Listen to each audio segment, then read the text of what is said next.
Parfois, le destin ne frappe pas à la porte, il descend d'une diligence sous les yeux de tout un village. Ça ne peut pas être ma fiancée. L'homme des montagnes resta figé lorsqu'une femme magnifique descendit de la diligence. L'arrivée que personne n'attendait. Parfois, le destin ne frappe pas à la porte, il descend d'une diligence, au milieu de la poussière, quand plus personne n'attend rien de la vie. Ce matin-là, le village semblait vivre un jour comme les autres. Le vent balayait la rue principale, soulevant la poussière entre les planches usées du chemin. Les chevaux rendaient, les roues grinçaient, et quelques habitants échangeaient leurs banalités habituelles devant le bureau de poste. Rien ne laissait présager que cette journée marquerait les mémoires pendant des années. Pourtant, lorsque la grande diligence rouge s'arrêta au centre du village, un silence étrange tomba sur les lieux. Les conversations s'interrompirent. Les regards se tournèrent dans la même direction. Même ceux qui faisaient semblant de ne rien remarquer finirent par observer la scène avec une curiosité difficile à cacher. Au milieu de cette attente se tenait Elias Boone. Dans toute la région, on le connaissait sous le nom de l'homme des montagnes. Il vivait seul, loin du village, dans une maison robuste adossée aux hauteurs, là où le froid était plus rude, le vent plus violent, et les nuits plus longues. Elias n'était pas un homme qu'on approchait facilement. Il parlait peu, travaillait dur, et portait sur lui cette présence brute des hommes que la vie a davantage façonnés par l'épreuve que par la douceur. Ses larges épaules, ses mains abîmées par le bois, la pierre et l'hiver, son visage marqué par le silence, tout chez lui inspirait la force. Pourtant, derrière cette apparence imposante, Elias portait un vide que personne ne soupçonnait vraiment. Depuis des années, il rentrait chaque soir dans une maison trop calme, allumait un feu pour personne, et mangeait dans un silence si profond qu'il en devenait parfois douloureux. C'est cette solitude qui l'avait poussé, quelques semaines plus tôt, à faire ce qu'il n'aurait jamais cru possible, répondre à une proposition de mariage arrangée transmise par courrier. Il n'avait pas demandé une femme parfaite. Il n'avait pas rêvé de beauté, ni de prestige, ni de raffinement. Il espérait seulement une présence sincère. Quelqu'un avec qui partager le pain, le feu, les hivers, et peut-être, un jour, cette paix qu'il n'avait jamais vraiment connue. Lorsque la portière de la diligence s'ouvrit enfin, Elias se prépara intérieurement à accueillir une femme simple, discrète, probablement réservée. Mais celle qui apparut le frappa comme un éclair silencieux. Elle descendit avec lenteur, tenant une valise de cuir brun à la main. Sa robe claire contrastait avec la poussière de la rue. Son chapeau encadrait un visage d'une délicatesse troublante. Mais ce n'était pas seulement sa beauté qui bouleversa Elias. C'était cette émotion étrange qui se lisait dans ses yeux, une douceur blessée, une fatigue noble, comme si cette femme portait en elle un passé trop lourd pour son âge. Elias resta figé. Autour de lui, quelques villageois échangèrent déjà des regards amusés. Ils attendaient sa réaction. Et lui, incapable de cacher son trouble, laissa échapper dans un souffle rauque. « Ça ne peut pas être ma fiancée. » La femme leva les yeux vers lui. Elle ne sembla ni vexée, ni troublée, ni fière. Elle le regarda avec un calme presque déconcertant, comme si elle comprenait déjà le choc qui venait de le traverser. Puis, au lieu de répondre, elle tendit une enveloppe. « Avant de me juger, lisez ceci. » Sa voix était douce, mais chargée d'une gravité qui arrêta aussitôt les moqueries naissantes. Elias prit l'enveloppe. Lorsqu'il lut le nom inscrit sur le papier, son souffle se coupa. Cette lettre mentionnait Abigail, sa sœur, morte depuis 3 ans. Abigail était la seule personne qui, de son vivant, avait su parler à Elias sans crainte et sans détour. Elle seule connaissait la blessure cachée derrière sa rudesse. Elle seule lui avait répété qu'un homme pouvait être fort sans cesser d'avoir besoin d'amour. Les mains soudain moins sûres qu'à l'habitude, Elias ouvrit la lettre. Les lignes étaient courtes, mais chacune sembla frapper son cœur avec une précision bouleversante. Abigail lui demandait une chose simple, écouter cette femme avant de se fier aux apparences. Elle lui écrivait que Clara portait une douleur immense. Elle lui écrivait aussi qu'il arrive parfois que Dieu réunisse 2 êtres brisés, non pour les achever, mais pour leur offrir une seconde chance. Quand Elias releva les yeux, il ne regardait plus la même femme. Il ne voyait plus seulement une inconnue trop belle pour lui. Il voyait une histoire. Une épreuve. Un mystère. Et peut-être, sans encore oser y croire, le début de quelque chose que sa solitude n'avait jamais permis d'imaginer. Abonnez-vous maintenant, cliquez sur le bouton j'aime, et dites-nous en commentaire de quel pays vous regardez cette vidéo. Le poids du passé et le regard des autres. Elias conduisit Clara à l'écart, loin des regards indiscrets. Ils s'installèrent sous l'auvent du vieux bureau de poste, là où le vent frappait moins fort et où les voix du village semblaient légèrement plus lointaines. Pendant quelques secondes, aucun des deux ne parla. Elias tenait encore la lettre entre ses doigts, comme si le papier conservait la présence de sa sœur disparue. Ce fut lui qui rompit le silence. « Vous connaissiez vraiment Abigail ?» À cette simple question, le visage de Clara changea. Son regard se troubla légèrement, non pas comme celui d'une femme prise au dépourvu, mais comme celui d'une personne qu'un souvenir vient de toucher au plus profond. « Oui, répondit-elle doucement. Je l'ai connue à Saint-Louis. Et sans elle, je ne serais probablement plus ici aujourd'hui. » Ces mots suffirent à faire tomber la première barrière entre eux.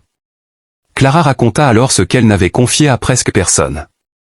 Quelques années plus tôt, elle appartenait à un monde bien différent. Elle vivait dans un environnement plus raffiné, plus élégant en apparence, mais aussi infiniment plus cruel dans ses jugements. Elle avait cru en un homme qui lui avait promis une vie honorable, une maison, un avenir, une place respectée. Au lieu de cela, il l'avait trompée, abandonnée, et laissée seule au milieu des rumeurs. Dans les villes où les apparences règnent, une femme n'a parfois besoin ni de fautes réelles, ni de preuves, pour devenir coupable aux yeux des autres. Clara avait tout perdu très vite. Son nom, sa sécurité, sa réputation, ses appuis. Puis, à force d'humiliation et de refus, elle avait cessé de croire qu'il existait encore quelque part un endroit où recommencer sans être condamnée avant même d'avoir parlé. C'est alors qu'elle avait rencontré Abigail. Contrairement aux autres, la sœur d'Elias ne lui avait posé aucune question blessante. Elle ne lui avait pas demandé de justifier son passé. Elle lui avait simplement offert un repas chaud, une couverture, un regard sans mépris, et cette phrase que Clara n'avait jamais oubliée. Un être humain ne se résume jamais à ce que les autres racontent sur lui. Avant de mourir, Abigail lui avait parlé d'Elias. Elle l'avait décrit comme un homme rude, maladroit avec les mots, peu habitué à la tendresse, mais profondément droit. Un homme sur lequel on pouvait s'appuyer sans peur d'être trahi. Un homme qui ne saurait peut-être pas flatter, mais qui ne saurait pas non plus mentir avec son cœur. Quand Clara reçut la lettre posthume d'Abigail, plusieurs mois plus tard, elle hésita longtemps. Venir jusqu'ici représentait un voyage difficile, mais surtout un risque immense. Recommencer une nouvelle vie dans un lieu inconnu, auprès d'un homme qu'elle n'avait jamais vu, demandait un courage qu'elle ne pensait plus posséder. Et pourtant, elle était venue. Non pour chercher le confort. Non pour fuir lâchement son passé. Mais parce qu'elle voulait croire qu'au bout de toutes ces blessures existait encore une vérité simple, celle d'une rencontre honnête. Elias l'écoutait en silence. Il n'avait pas l'habitude des confidences, encore moins de ce genre de paroles nues, sans fierté, sans masque, sans calcul. Plus Clara avançait dans son récit, plus il sentait sa propre dureté fondre sous quelque chose qu'il connaissait mal, la compassion.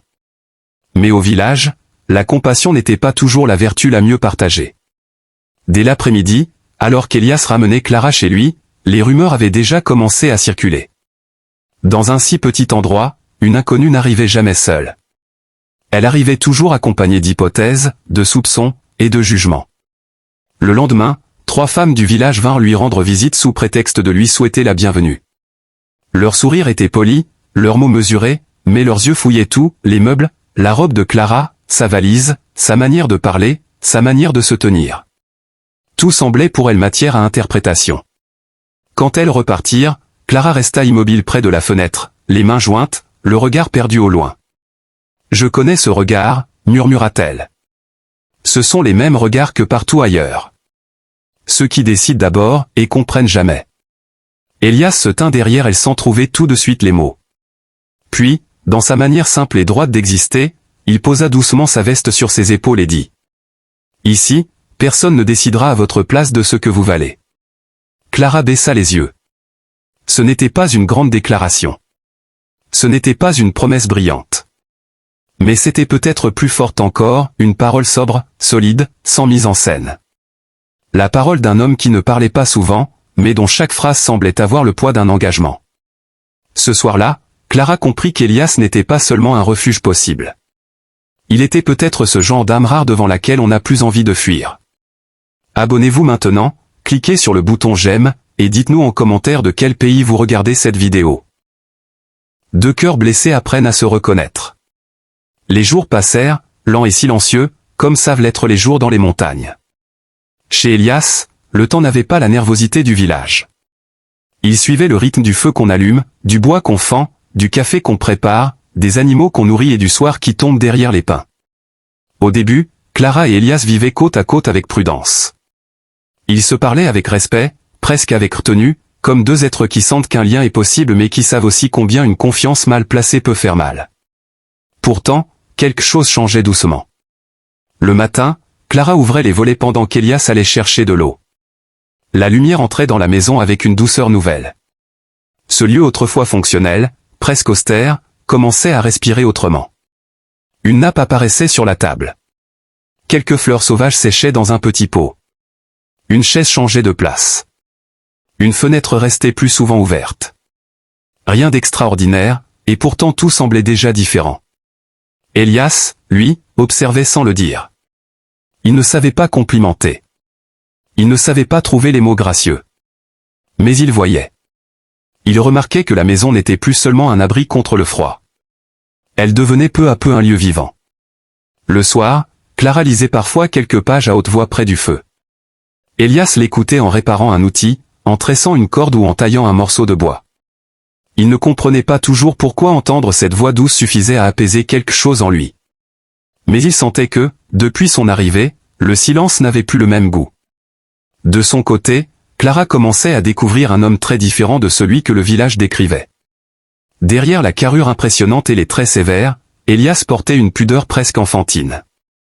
Il laissait toujours une part de son repas pour les chiens errants qui passaient près de la maison. Il renforçait le feu avant la nuit pour qu'elle n'ait jamais froid. Il s'assurait qu'elle ait les bottes les moins usées pour marcher dehors.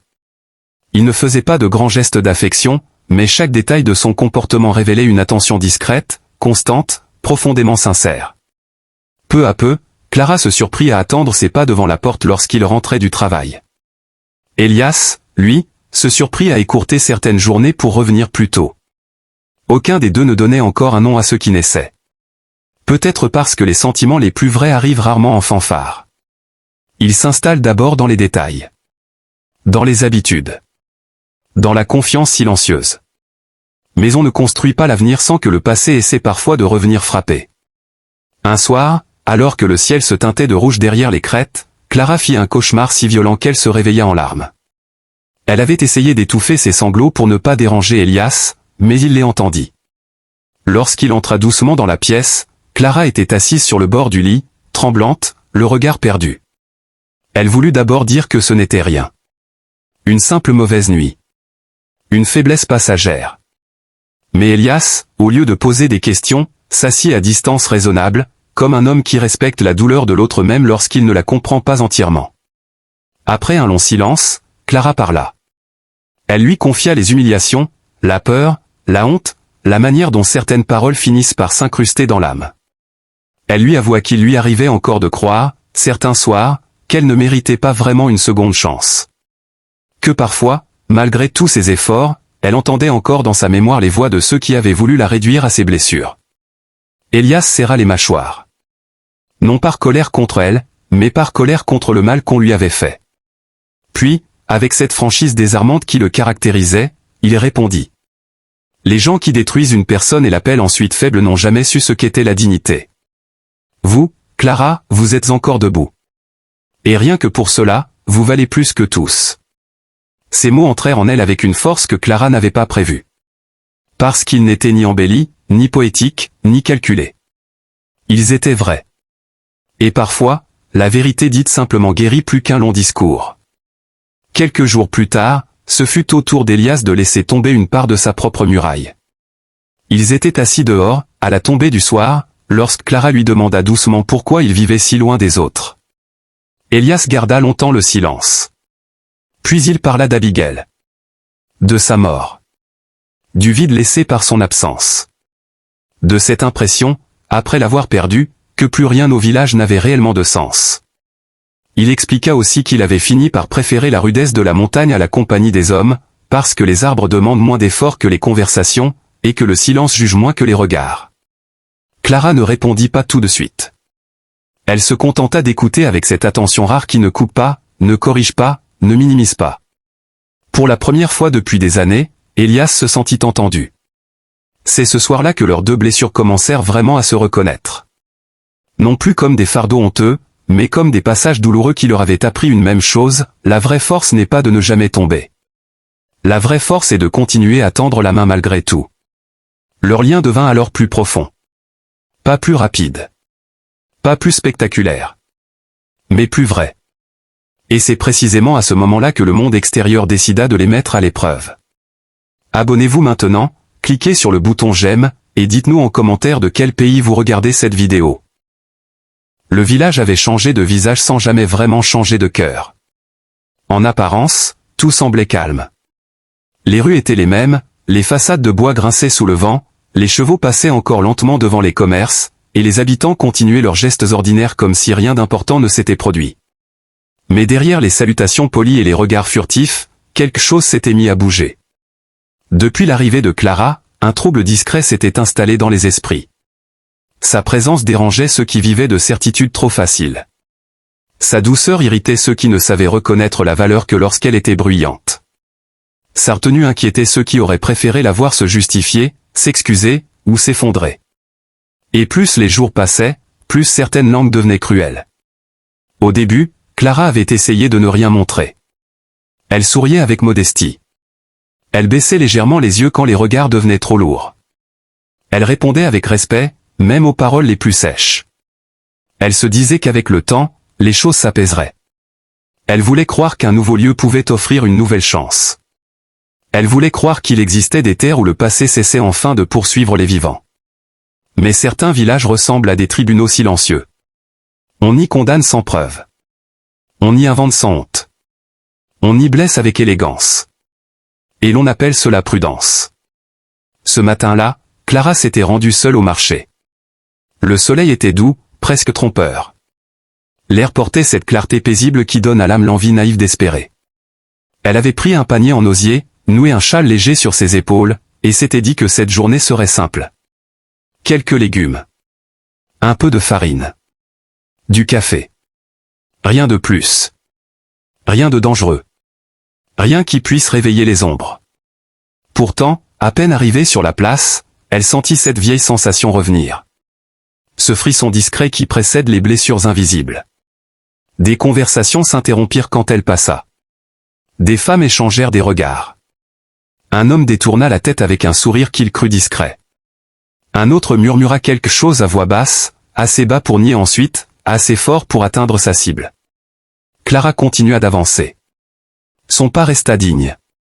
Son dos demeura droit. Mais à l'intérieur, son cœur commençait déjà à se refermer comme une fleur touchée par le froid. Elle s'arrêta devant l'étal du boulanger. Elle choisit un pain. Puis un autre. Elle tendit la main vers quelques pommes lorsque la phrase tomba derrière elle, nette, calme, presque douce dans sa forme, et d'autant plus cruelle dans son intention. Les belles arrivées cachent souvent les passés les plus sales. Le silence qui suivit fut pire que la phrase elle-même. Parce qu'il ne contenait ni surprise, ni indignation. Seulement cette complicité lâche des foules qui préfèrent assister à une humiliation plutôt que la stopper. Clara sentit tout son corps se figer. Sa main resta suspendue dans l'air. Ses doigts se refermèrent lentement sur le vide. Et en un instant, le marché disparut. La lumière disparut. Le village disparut. Elle n'était plus ici. Elle était de nouveau dans cette autre ville. Cette ville où l'on chuchotait sur son passage. Cette ville où les portes se fermaient avant même qu'elle parle. Cette ville où l'on avait réussi à lui faire croire qu'une femme blessée devait se faire petite pour mériter qu'on la laisse respirer. Une chaleur douloureuse lui monta dans la gorge. Ses yeux brûlèrent. Mais elle refusa de pleurer. Pas ici. Pas devant eux. Pas encore. Alors elle inspira. Une fois. Puis une autre. Et elle s'apprêta à partir sans répondre, comme on quitte un lieu avant qu'il ne dévore le peu de force qu'il reste. C'est à cet instant qu'une ombre s'arrêta près d'elle. L'ombre d'un homme qu'aucun murmure ne pouvait faire reculer. Elias. Il ne demanda pas ce qui s'était passé. Il l'avait vu dans le visage de Clara. Il l'avait vu dans sa main tremblante. Il l'avait vu dans cette manière qu'elle avait de tenir debout quand elle était sur le point de s'effondrer. Il se plaça à côté d'elle. Pas devant elle comme pour l'effacer. Pas derrière elle comme par hésitation. À côté d'elle. Comme un rempart qui respecte. Comme une présence qui n'écrase pas. Comme une vérité qui se tient. Son regard balaya lentement l'assemblée. Et quand il parla, sa voix ne porta ni colère théâtrale, ni menace inutile. Elle portait quelque chose de plus fort. Le mépris tranquille d'un homme qui sait reconnaître la petitesse lorsqu'elle se déguise en respectabilité. Il faut être bien vide à l'intérieur pour se nourrir de la honte d'une femme qui essaie seulement de vivre en paix. Personne ne bougea. Personne ne sourit. Personne n'osa soutenir son regard. Mais Elias n'avait pas fini. Clara n'a rien à prouver ici. Sa valeur n'a pas besoin de votre permission. Et si quelqu'un croit encore avoir le droit de salir son nom, alors qu'il le dise maintenant, en me regardant dans les yeux. Le silence devint total. Un silence lourd. Un silence qui n'avait plus rien de confortable. Un silence où chacun se sentit vu. Vraiment vu. Les regards tombèrent. Les épaules se raidirent. La femme qui avait lancé la phrase pinça les lèvres, comme si elle cherchait encore une issue honorable à sa cruauté. Mais il n'y en avait pas. Parce que parfois, un seul homme debout dans la vérité suffit à faire vaciller toute une foule cachée derrière le mensonge. Clara resta immobile. Elle ne regardait ni les autres, ni le sol. Elle regardait Elias. Et dans ce regard, quelque chose se brisa en elle. Pas une faiblesse. Pas un courage. Une ancienne peur. La peur de n'être jamais choisi quand le monde devenait hostile. La peur de devoir toujours se défendre seul. La peur qu'au moment décisif, tous finissent par reculer. Mais Elias n'avait pas reculé. Il n'avait pas demandé de détails. Il n'avait pas calculé le prix social de son geste. Il n'avait pas protégé une image. Il avait protégé sa dignité. Et cela, pour Clara, avait la force d'un miracle. Sans un mot de plus, Elias prit le panier de ses mains. Son geste était simple. Presque ordinaire. Et pourtant, Clara sentit ses jambes perdre un peu de leur rigidité. Elle le suivit hors du marché. Le trajet jusqu'à la maison se fit dans le silence. Mais ce silence n'était pas vide. Il était plein de ce que l'âme n'arrive pas toujours à dire tout de suite. Arrivé chez eux, Elias posa le panier sur la table. Il se tourna vers elle. Et cette fois, il vit ce qu'elle essayait encore de retenir. Une larme. Puis une autre. Puis cette douleur contenue trop longtemps qui finit par réclamer le droit d'exister. Clara détourna le visage. « Je suis désolé. » Ces mots sortirent presque malgré elle. Elias fronça légèrement les sourcils. « Désolé de quoi ?» Sa voix était basse. Pas dure. Mais blessée à sa manière. Clara baissa les yeux. D'apporter tout cela ici. Les regards. Les rumeurs. Les problèmes. Peut-être qu'ils avaient raison. Peut-être que j'aurais dû rester loin. Peut-être que je ne sais faire que ça. Amener le trouble là où je passe. Elias la regarda comme on regarde une injustice trop ancienne. Puis il s'approcha d'un pas. Seulement un pas. Assez pour qu'elle sente sa présence. Pas assez pour l'étouffer. Non. Un seul mot. Mais dans ce mot, il y avait déjà plus de tendresse qu'elle n'en avait reçu depuis des années. Il secoua doucement la tête. Non, Clara.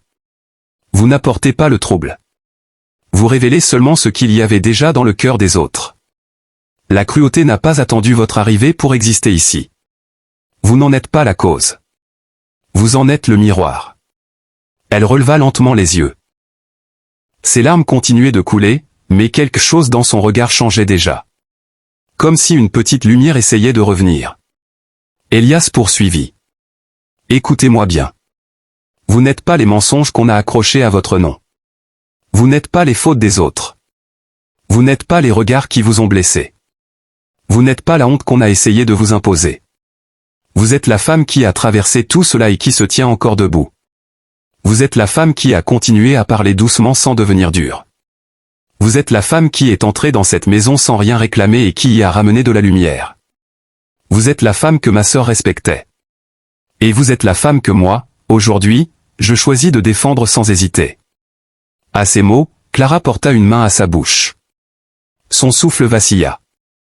Parce qu'il existe des phrases qui consolent. Et il existe des phrases qui rendent à une âme quelque chose qu'on lui avait volé. Elias venait de lui rendre une part d'elle-même. Ils restèrent là, face à face, dans cette cuisine simple où la lumière du soir commençait à tomber doucement sur les planches du sol. Le feu crépitait dans le fond. Le vent touchait les vitres. Et pour la première fois depuis longtemps, Clara ne sentit plus seulement qu'elle était accueillie. Elle sentit qu'elle appartenait. La soirée passa avec une douceur inhabituelle. Elias prépara le feu. Clara essuya ses larmes. Ils mangèrent presque sans parler. Mais entre eux, quelque chose était devenu plus profond que la veille. Plus grave. Plus beau. Comme si l'épreuve venait de faire tomber le dernier voile entre deux cœurs qui avaient encore peur de croire à leur propre bonheur. Plus tard dans la nuit, alors que la maison dormait dans le silence des montagnes, Elias resta longtemps éveillé. Assis près de la fenêtre, il regardait l'obscurité des pins se balancer sous le vent. Il pensait à Abigail. À sa lettre. À Clara. À cette douleur qu'il avait vue sur son visage au marché. Et à cette certitude grandissante qui ne le quittait plus. Il ne voulait plus seulement l'héberger. Il ne voulait plus seulement la protéger. Il voulait lui donner un avenir assez solide pour que plus aucun regard ne puisse lui enlever sa paix. Au matin, avant même que Clara ne se réveille, Elias partit dans les collines. Le ciel était pâle. L'herbe brillait encore de rosée. Le monde semblait retenir son souffle. Il marcha longtemps sur un sentier qu'il connaissait depuis l'enfance. Un sentier discret, bordé de pierres et de fleurs sauvages, qui menait à un promontoire surplombant toute la vallée. C'était l'endroit où Abigail venait autrefois lorsqu'elle voulait réfléchir. L'endroit où Elias allait quand ses blessures devenaient trop lourdes pour être portées au milieu des hommes. L'endroit le plus silencieux de son existence. Et ce matin-là, il comprit qu'il ne voulait plus garder ce lieu pour lui seul. Quand il revint à la maison, Clara était debout près de la porte, légèrement inquiète. En le voyant, elle voulut poser une question. Mais Elias lui tendit simplement la main. « Venez avec moi. » Elle hésita à peine. Quelque chose dans sa voix avait cette profondeur tranquille qui n'appelle ni refus ni crainte. Ils marchèrent ensemble jusqu'aux hauteurs. Le vent était frais. Les branches murmuraient au-dessus d'eux. Par endroits, la lumière traversait les arbres comme si le ciel lui-même ouvrait un passage. Clara ne savait pas où il l'emmenait. Mais elle sentait que ce chemin n'était pas ordinaire. Et plus ils avançaient, plus son cœur battait avec une émotion qu'elle n'osait pas encore nommer. Lorsqu'ils arrivèrent enfin au promontoire, elle s'arrêta net. La vallée s'étendait devant eux avec une beauté presque irréelle. Les montagnes entouraient le monde comme de grandes mains protectrices. Le soleil commençait à descendre, répandant sur les roches une lumière dorée, douce, presque sacrée. Clara tourna lentement la tête vers Elias. Il tenait dans une main un petit bouquet de fleurs sauvages. Dans l'autre, la lettre d'Abigail. À cette vue, le cœur de Clara se serra. Parce qu'elle comprit, avant même qu'il parle, que ce moment allait changer le sens de tout ce qui avait précédé. Elias fit un pas vers elle. Puis un autre. Son regard était intense, mais plus ouvert que jamais. Je ne connais pas les belles manières. Je ne sais pas dire les choses comme les hommes qui ont vécu parmi les salons et les compliments. Je n'ai pas de fortune à offrir. Je n'ai pas de promesses brillantes. Je n'ai que ce que je suis. Un homme rude parfois. Maladroit souvent. Mais un homme qui ne vous mentira jamais. La gorge de Clara se noua. Elle sentit déjà ses yeux se remplir. Elias continua. Quand je vous ai vu descendre de cette diligence, j'ai cru que le ciel s'était trompé. J'ai cru qu'une femme comme vous ne pouvait pas appartenir à une vie comme la mienne. Puis j'ai appris à vous regarder autrement. J'ai vu votre courage. J'ai vu votre douceur. J'ai vu la manière dont vous continuez à offrir de la lumière alors que la vie a essayé tant de fois de vous jeter dans l'ombre. Et maintenant, je comprends quelque chose que j'ignorais autrefois. Ce n'est pas vous qui êtes arrivé par erreur dans mon existence. C'est moi qui avais vécu trop longtemps sans comprendre ce qu'il me manquait. Clara ne pouvait plus parler. Chaque mot allait plus loin que le précédent. Chaque phrase touchait une part d'elle qu'elle croyait encore condamnée au silence. Elias baissa les yeux un instant. Comme s'il rassemblait tout son courage. Puis, dans un geste d'une sincérité bouleversante, il s'agenouilla devant elle. Le vent sembla ralentir. La lumière sembla se suspendre. Même les oiseaux, là-haut, paraissaient avoir cessé leur chant. Il leva vers elle le bouquet de fleurs. Puis la lettre. Abigail m'a demandé de vous écouter. La vie m'a appris à vous admirer. Et mon cœur me demande aujourd'hui de ne plus imaginer un seul lendemain sans vous. Clara sentit une larme rouler sur sa joue. Une seule d'abord. Puis une autre. Elias reprit, la voix légèrement plus rauque. Je ne vous demande pas d'oublier ce que vous avez vécu. Je ne vous demande pas d'effacer vos cicatrices. Je ne vous demande même pas d'être forte tout le temps. Je vous demande seulement une chose. Restez. Restez ici. Restez dans cette maison. Restez dans mes jours. Restez dans cette vie que je voudrais apprendre à construire avec vous. Pas comme un refuge passager. Pas comme une dette envers le passé. Mais comme la vérité la plus précieuse que Dieu ait jamais laissé entrer dans ma solitude. À cet instant, Clara ferma les yeux. Parce que ce qu'elle ressentait dépassait la joie simple. C'était plus profond. Plus rare. Plus vertigineux. C'était le sentiment d'être enfin vu sans devoir se défendre. D'être aimé sans devoir se justifier. D'être désiré non malgré ses blessures, mais avec elle, à travers elle, dans toute leur vérité. Elle ouvrit les yeux.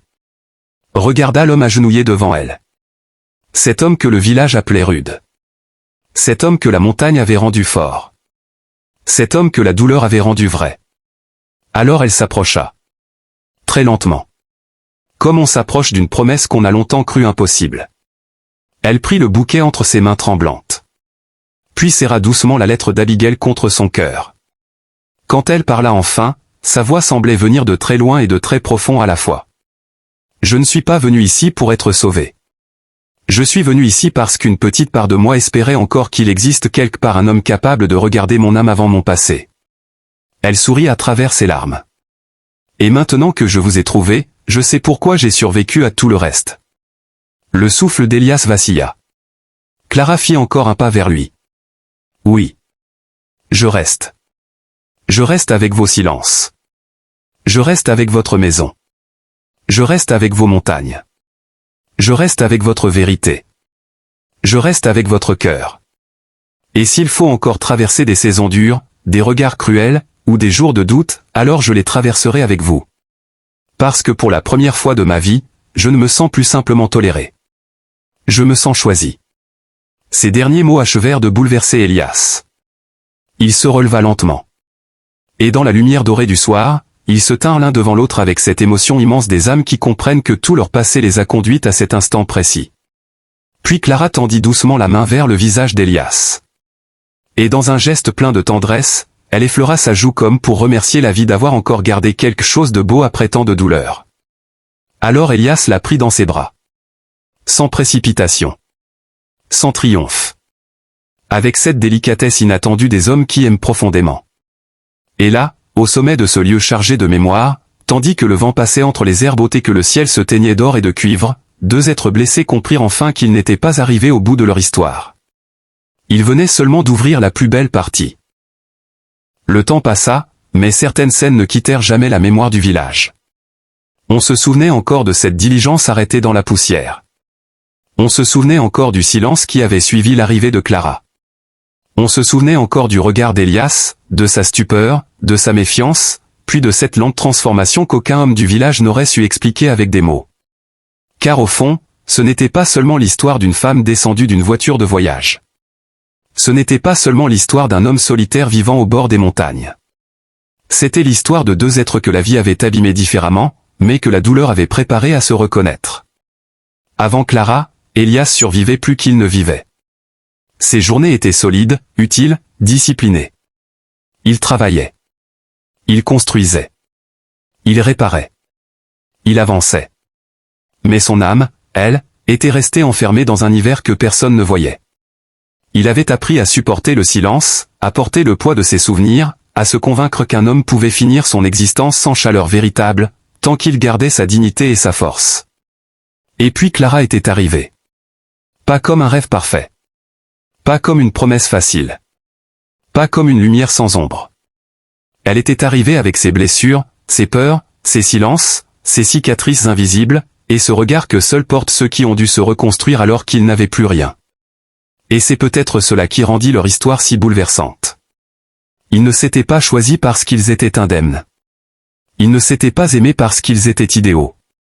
Ils ne s'étaient pas trouvés dans l'éclat d'une vie facile. Ils s'étaient reconnus dans leurs failles. Ils s'étaient approchés avec précaution. Ils s'étaient écoutés avec respect.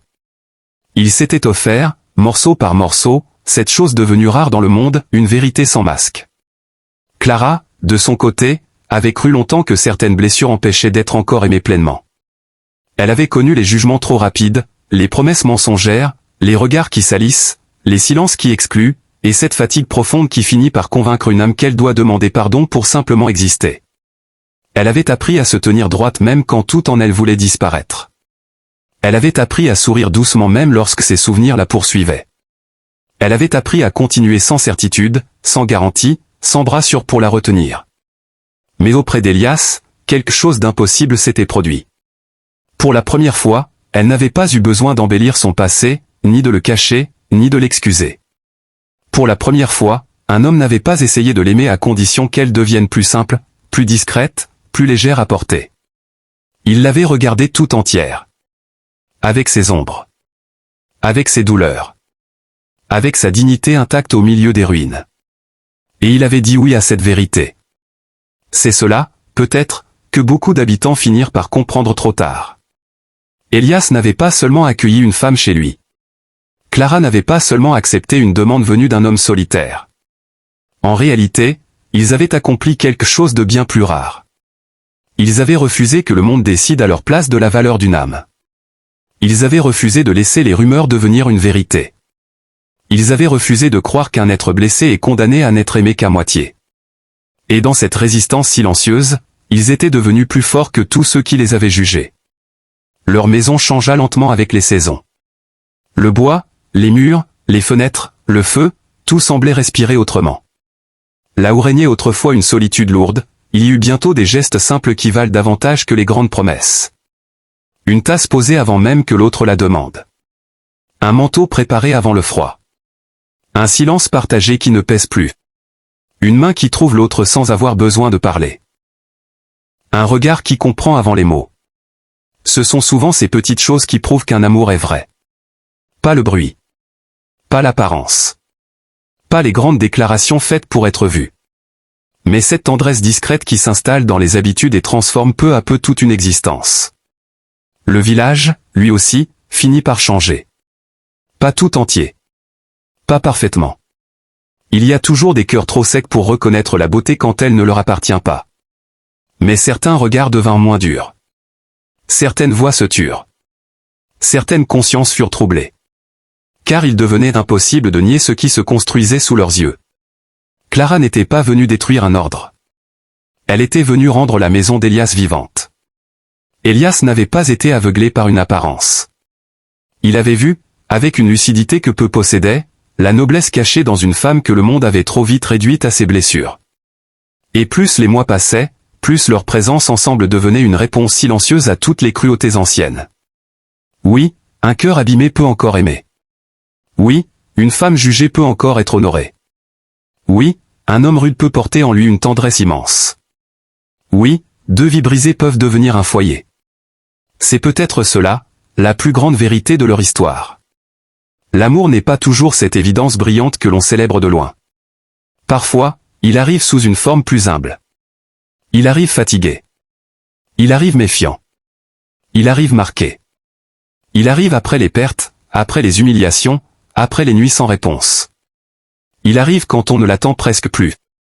Et justement parce qu'il arrive après la douleur, il possède une profondeur que les amours faciles ne connaîtront jamais. Elias et Clara n'avaient pas reçu un conte parfait. Ils avaient reçu quelque chose de plus précieux. Une seconde chance. Pas une seconde chance pour recommencer comme avant. Une seconde chance pour aimer autrement.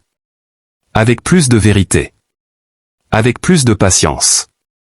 Avec plus d'écoute. Avec plus de respect. Avec cette conscience bouleversante que l'autre n'est pas un décor dans notre vie, mais une âme confiée à notre bonté.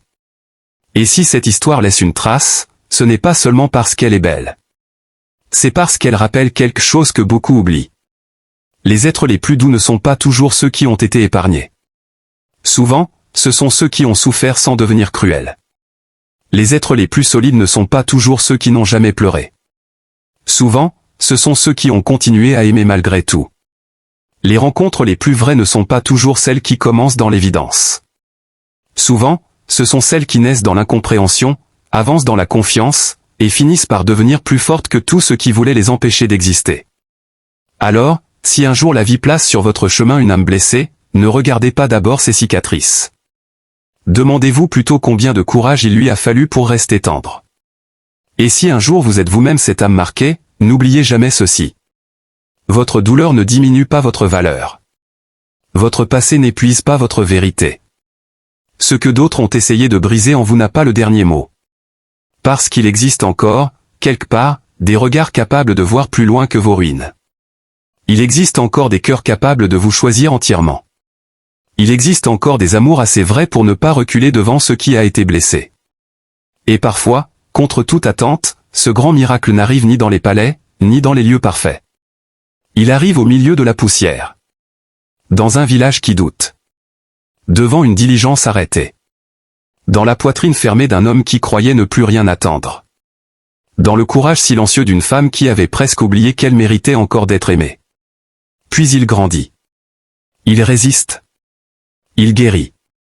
Et il finit par prouver que certaines rencontres ne viennent pas seulement changer une vie. Elles viennent lui rendre son sens. Alors oui, ce jour-là, quand Elias a murmuré que cette femme ne pouvait pas être sa fiancée, il croyait parler d'une impossibilité. Mais en réalité, il était face à la plus belle vérité de son existence. Elle n'était pas l'erreur qu'il redoutait. Elle était la réponse qu'il n'osait plus espérer. Et parfois, les plus grandes bénédictions arrivent exactement ainsi. Elles ressemblent d'abord à un doute. Puis à un bouleversement. Puis à une évidence. Et enfin, à une paix que l'on croyait perdue pour toujours. Abonnez-vous maintenant, cliquez sur le bouton j'aime, et dites-nous en commentaire de quel pays vous regardez cette vidéo.